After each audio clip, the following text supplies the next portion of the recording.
Good morning, good morning, good morning. I want to welcome you to another segment of the Jermaine Brown Sports Talk Show. Today is Wednesday, July the 1st, 2026. And I want to first start off by thanking all those who comment and like my videos and stuff like that and who subscribe. So I want to, I'm very appreciative of you guys for doing so. I know I said I was going to get to the trades and stuff like that, and I promise I still will get to those. But obviously, some news is happening that I think kind of trumps those. Particularly yesterday, it was announced that LeBron James was leaving the Lakers, and I'm going to focus on that in today's video. I wanted to wait a day because I wanted to make certain that it wasn't a ruse or a negotiating ploy or anything like that. So I kind of wanted to kind of wait a day before I came out with this video. I'm going to tell you my thoughts on his tenure as a Laker, his Laker tenure. I'm going to tell you what really went down here. Because see, and I'm going to make a little comparison to a player who was traded yesterday and show you that there was a grown up in the room. See, part of my issues, let me state this about LeBron James. As a family man, love the guy. As a businessman, love the guy. As a conscientious black man, love the guy. I have no issues with LeBron off the court. My issues with LeBron is specifically on the court. And I've stated this before and I'll state it again. LeBron is like a tornado or a hurricane. He'll go there and he'll tear up your team. Now, you'll win the championships out of it, but it's going to come with a cost.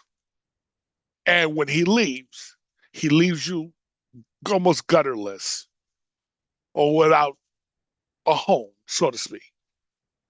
So he giveth and he taketh. Now, that said, here's what really went down yesterday. That letter that was put out where Rich Paul said that they informed the Lakers that they were moving on without, and that they will not be coming back to the Lakers. That's total nonsense. The Lakers let it be known that they were moving on. See, but to me, in my opinion, the Lakers handled this in a very childish way. They try to be politically correct and let LeBron break up with us, even though you helped lead the breakup. It's not you, it's me nonsense. I can't stand that kind of a breakup, to be honest with you. Okay? If you want to bounce, bounce. Or if you want to get rid of me, get rid of me. But let's not pretend as if, oh, you wanted to keep me when you really did. This theory that, oh, they was reaching out to LeBron to offer him a contract is nonsense. They was not calling to offer him a contract. They have plenty of times to offer him a contract if they wanted to keep him. If the Lakers wanted to keep him, folks, after the prior season, not this past season, the prior season, they could have extended LeBron. LeBron wanted to be extended. LeBron is 41 years old. He wanted to retire a Laker. He wanted to finish his career in LA. Make no mistake about it. Don't believe anything else you hear. He wanted to he wanted to retire a Laker. Okay? At least, should I go here right now? I am. At least Kawhi Leonard was man enough to acknowledge that he wanted to retire in LA with the Clippers. But the Clippers did not want to offer him a new contract. So he said, okay, since you're not going to offer me a new contract, I want to be traded to Toronto. See, that's a grown up way of handling it. He's not trying to go out there and win the news cycle by pretending that he wanted to leave LA. Kawhi Leonard did not want to leave LA. But notice the difference of how Kawhi Leonard handled his departure and how LeBron handled his departure. LeBron got to win the news cycle. So LeBron got to put it out there that this was his decision. This was not his decision. This decision was made for him when the Lakers refused to offer him a new contract. So they had after the prior season to offer him a new contract. Then they had after this season, they could have easily offered him a new contract, and they didn't. So if you don't discuss a new contract with me, that means you don't really want me. Let's not pretend. There's no saying. Actions speak louder than words. Don't tell me what you think about me. Show me what you think about me. Because what you're telling me and what you're showing me is two different things. And of course, Ramona Shelburne acknowledged before LeBron's decision that when they met, the Lakers met with Luka privately after the prior off season. They had a notebook or a plan, a book, a planning book of how they was going to build the team around him, and he did not include LeBron. So that means that yes, they was intending on moving off of LeBron, which goes back to what I said in the prior video. That when they kept saying, give us it to 2026, it wasn't just we're gonna build the team around you. It was also we're gonna come off of LeBron James's contract. That's what that really signaled. But the Lakers, oh, we're gonna let LeBron make it look as if we're gonna allow him to pretend as if this was his decision. This was not LeBron's decision. And yes, they said all the right things afterwards, and they should have said the right things. I'm not saying you disrespect the man, but you disrespected him the minute you decided you didn't offer. Matter of fact, I don't even look at it as a disrespect. I'd rather you not offer me a contract than to offer me a low ball contract. So I'd rather you not offer me a contract because then it tells me that yeah, you want us to move on, that we should split. Where if you offer me a low contract, that I consider, in my opinion, to be disrespectful. So to me, the Lakers did not disrespect him. I just don't like the way the Lakers went about this. I would have just personally said, listen, after the press conference at the end of the season, I would have said, we got a lot of decisions to make this all season. I'm not saying who's going to be here, who's not going to be here, but a lot of decisions are going to be made. And then afterwards, I would have gotten with Rich Paul about give it a week afterwards, a couple of days or a week afterwards, and I would have told Rich Paul privately that we're moving on. I'm not gonna. I don't need to put it out publicly. I would have just told him privately we're moving on. We're not offering a contract. We're going in a different direction. Now, and then take it as you will. So to me, that's how I would have handled it personally.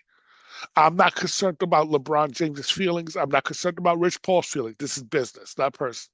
You hang around long enough, okay, you'll get replaced. I saw Wayne Gretzky back in the 80s or early 90s, sorry, get traded from the Edmonton Oilers to the Los Angeles Kings. That broke my heart because I'm a Gretzky fan. I couldn't believe it. I said, what? You gonna trade Gretzky in his prime? An elite player in his prime, one of the top players that played the game in his prime? And when I saw that happen, I said, oh, anybody can get moved then. And I saw the Chicago Bulls in '98 before the finals. They said this is going to be our final. This is going to be the final run. We're not bringing you guys back because we're not bringing back Phil Jackson. So this is going to be the final run, no matter what happens. And the Bulls moved off of Michael Jordan after winning a chip that season. Said, okay, time to move on.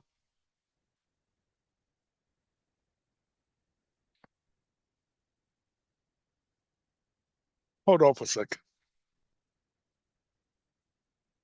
Yeah. Huh? Say it again. Okay. Okay.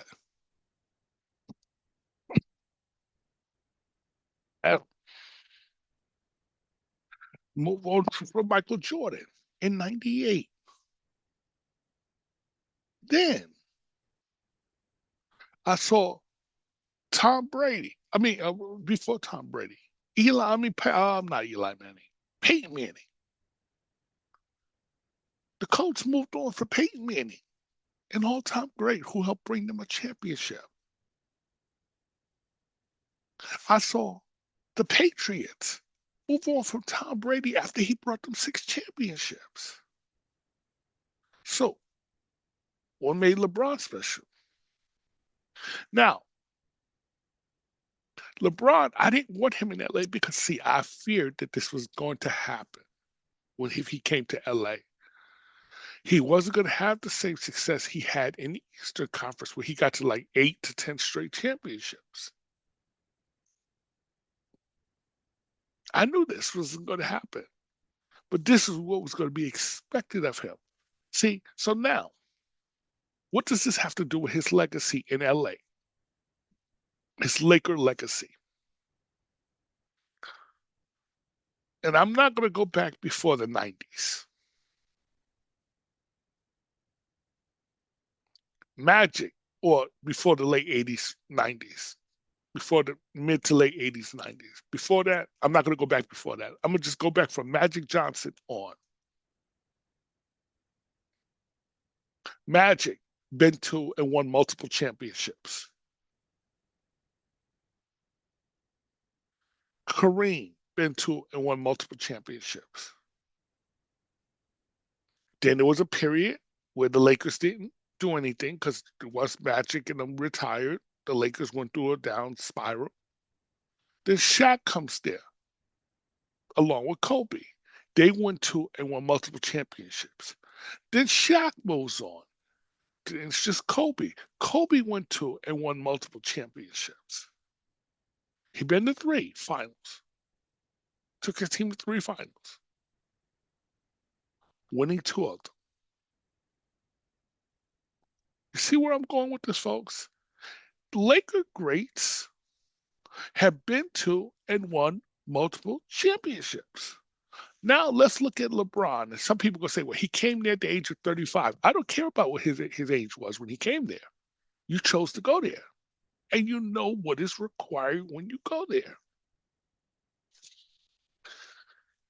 He brought 1 championship, and that was a bubble championship that nobody really considers a legitimate championship. I'm sorry, it's just the reality. But it's still a championship. Technically, you was able to hang up a banner. You won a championship.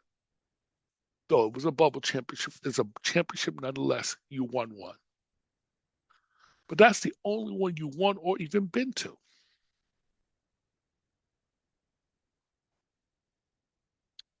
In 8 seasons. That's not considered success or great success by Lakers standards. So the way I would categorize or define his Laker tenure, I'm not going to call it a failure. It's not a failure when you win a championship, folks. So it's not a failure. I'm not going to be harsh and mean spirited or anything like that. He won a championship. No matter what I think of the championship, he still won a championship. So I can't call it a failure, but I'm not going to call it a success either. Oh, he broke Kareem's record. Okay, yeah, you play long enough, that was going to happen. He could have did that anyway, so that doesn't. I'm not going to give him, you know, flowers for that. Playing with his son, that's a nice little thing, but come on. Uh, those are individual stats. Individual stuff. I'm talking about as far as impact, as far as the Lakers is concerned. So the way I'm going to characterize it, or how I'm going to define it, it was a disappointment. It's not a success, but it's not a failure either. I would call it a disappointment, underwhelming.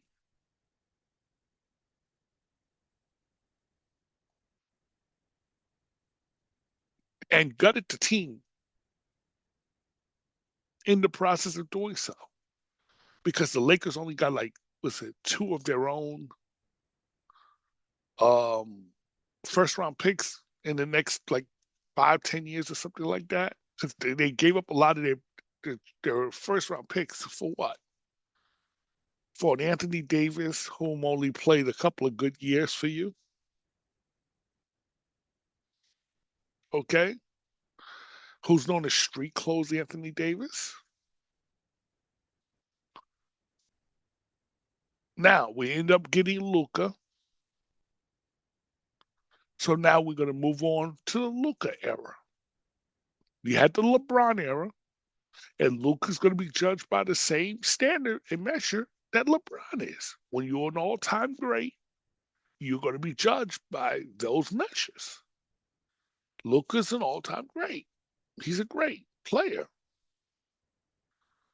If he has to get to it. He's got to win at least one championship at minimum. As a Laker, you got to win at least one minimum. But you got to win two if you want to be considered a Laker legend. You got to win at least multiple championships, or at least get to multiple championships. If you want to be considered a Laker legend, and there's a difference. So I don't look at LeBron as a Laker legend for that very reason. He only got to one title. He only brought one title. Where all the other Laker legends brought at least two.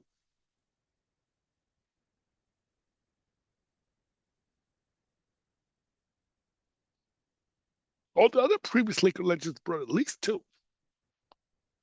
And been to more titles runs than that, but at least brought at least two. You only brought one, and you only been to one. So I can't call you a Laker legend, and that's how you're judged. How many championships did you get to? How many did you win? That's how you're judged in LA land, folks. That's why I didn't want him to go to LA because I knew that this was going to happen. He wasn't going to get too many title championships. The West is deep.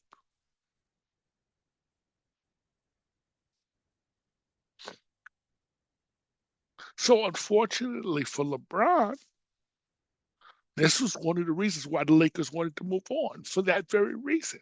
If he would have gotten to multiple championships and won multiple championships, he would have retired a Laker. I can assure you that. The Lakers would have saw to it that he retire a Laker. Because why? At least the return on investment would have been worth it. But the Lakers is looking at it like, is this return on investment actually worth it? Not really.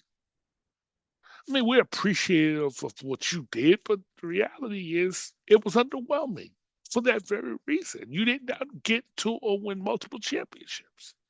And the one championship you want to, most people forget. Most people look at it as a fugazi championship, a fake championship, because it took like 3, 4 months off in the season because of COVID. It's not your fault. But let's keep it real. You got and then a big advantage. And then the people, and when they resumed the season, nobody wanted to play in it. So you had a huge advantage. So again, we wanted another champ. If he would have won another championship in LA, he would be looked at a lot differently. No matter what I might personally think of him on the basketball court. Because again, I can't stand LeBron James, the basketball player. But I would have been forced to look at his Laker tenure differently if he would have got to and won another type championship beside that bubble championship. Then I would say, okay, well, you know what? Hey, it was a success because at least he won multiple championships like previous other elite Laker players. No, he don't get. He should not get no statue. No, he really even should get his jersey raised. To me, the only place he should get his jersey raised is in Cleveland, in my opinion. But he's probably going to get his jersey raised because these organizations, states, is like, and there's talk that they might raise his jersey in Miami. I'm like, Miami, you only been there for 4 years. It's like, come on, let's keep it real. Have some standards. You know, and that 4 years was marked with strife. So am I going to raise his jersey? It's not like he brought you your first championship. I mean, Wade already brought you a championship before LeBron got there. So I don't know about Miami, but anyway, to me, Cleveland, yes, he's Cleveland royalty. He should get his statue there. He should get his banner raised there. But I would not raise it if I'm LA. No, no, not no, because I don't look at him as this all-time great Laker.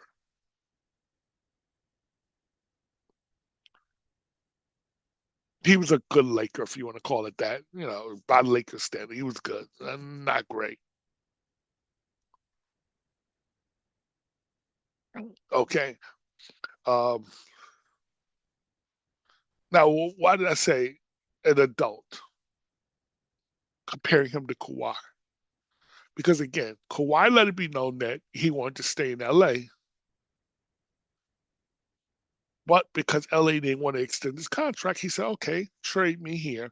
He did not pretend as if he was thrilled about leaving LA or this was his decision to leave LA. LA said they was going to keep him, play out your contract. But he saw the writing on the wall and said, okay, trade me here. That's called being an adult in the room.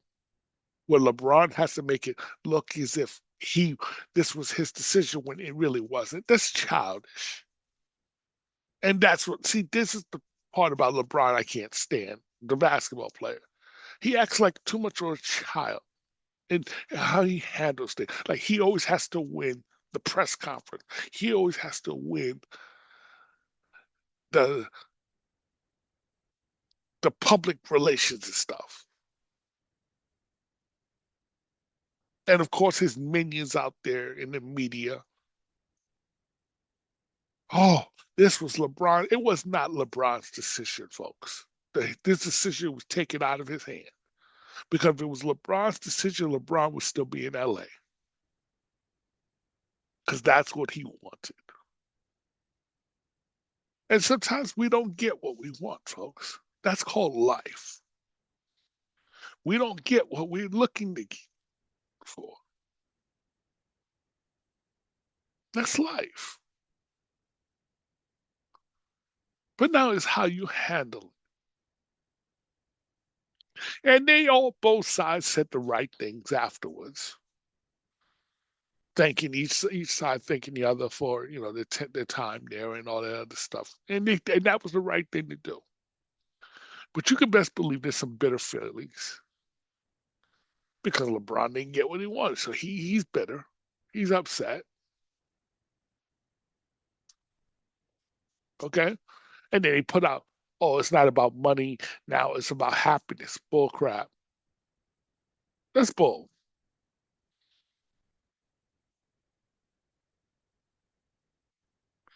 Of course, it can't be about money because no one can pay what the Lakers could have paid them. So obviously, it can't be about money. So now he has to spin it as it's about happiness. And that's my problem. LeBron always feel like the need he has to spend something to make it look like in his favor. Instead of just simply saying, look, I wanted to retire a Laker. They had different plans, so it's best we all move on. Thank you for your service. That's all that needed to be said. I wanted to retire a Laker. That was my desire, my goal. But it didn't work out that way. It's best to move on. It's like, come on, folks. No one gonna think less of you. You're still an all-time great player. One of the top two or three or whatever you want to say of all time for those who get into that nonsense. I'm not one of those who gets in that nonsense. But if we talk about eras, I mean, and I always like to compare players in the era that they played in. I'm gonna be honest. Stephen Curry had more impact if we're really being honest about it. Now you say, well, Stephen Curry, yes, He beat LeBron James in 2015, took a title from him in 2015. Though LeBron James teams was injured, but but still he won. Then he blew an epic 2016. I'm talking about Stephen Curry blew up epic 2016 finals run when they were up 3 games to 1. So I'll give LeBron credit there. And then they went and got KD, and then they won in 2017 and 2018. But you see, here's the thing, and here's what I'm going to give Stephen Curry credit. After KD leaves the team in 2019, no one thought that Golden State was going to win another chip. And then they won a chip 3 years later. 4 years later, won it in 21, 22. So not 21, because Milwaukee won it in 21, 22. They won the chip in 22 with a team that was not expected to win. And so and if I'm just being really honest with you, I find Curry's run a little bit more impactful than LeBron's run through this era, to be really honest with you. And now, if the reports is true, LeBron most likely is going to be teaming up with Stephen Curry. I'm going to be honest with you, it's not going to work. I'm going to be honest with you.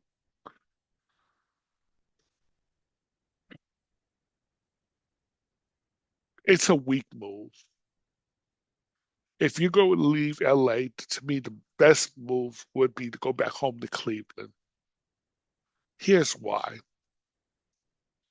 You started your career in Cleveland. Well, you're from Akron, which is about like 40 miles away. You started your career in Cleveland. You came back in your prime in Cleveland and won them a title.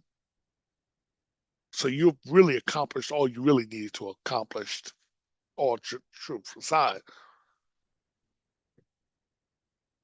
And now, to be able to say you ended your career in Cleveland, very few people can honestly say that. Very few athletes can say that they started their career, left, came back, won, and now ends their career in the city that they played for and the hometown, which is only a few miles away. Very few people can make that claim. To me, I think he should go back to Cleveland. But it's going to be between Golden State, Cleveland, and Miami.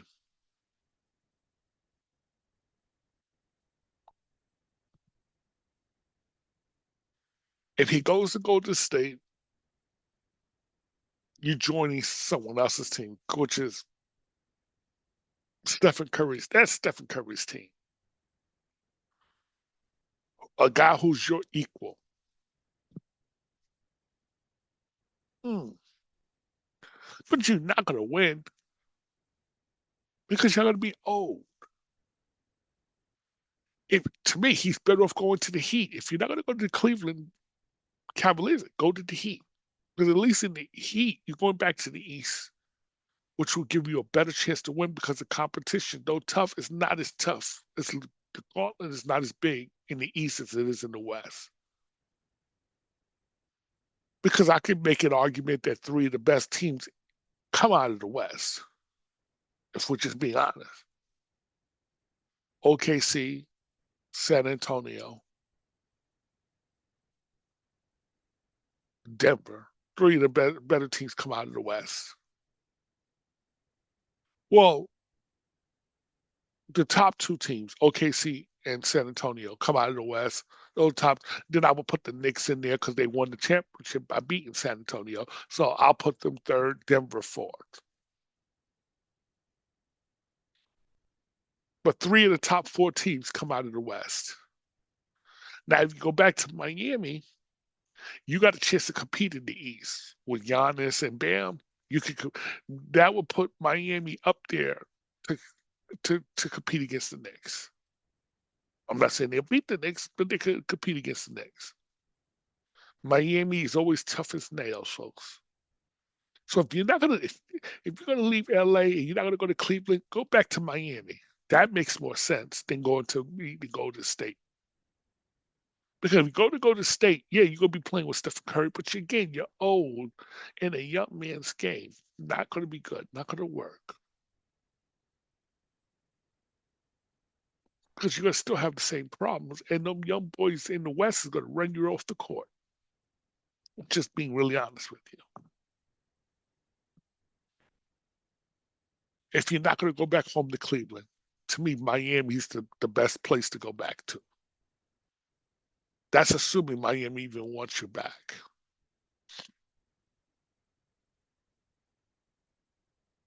I want to thank you for watching another segment of the Jermaine Brown Sports Talk Show. Please like, subscribe, leave a comment. Let me know what you think. I will talk to you later. Bye bye.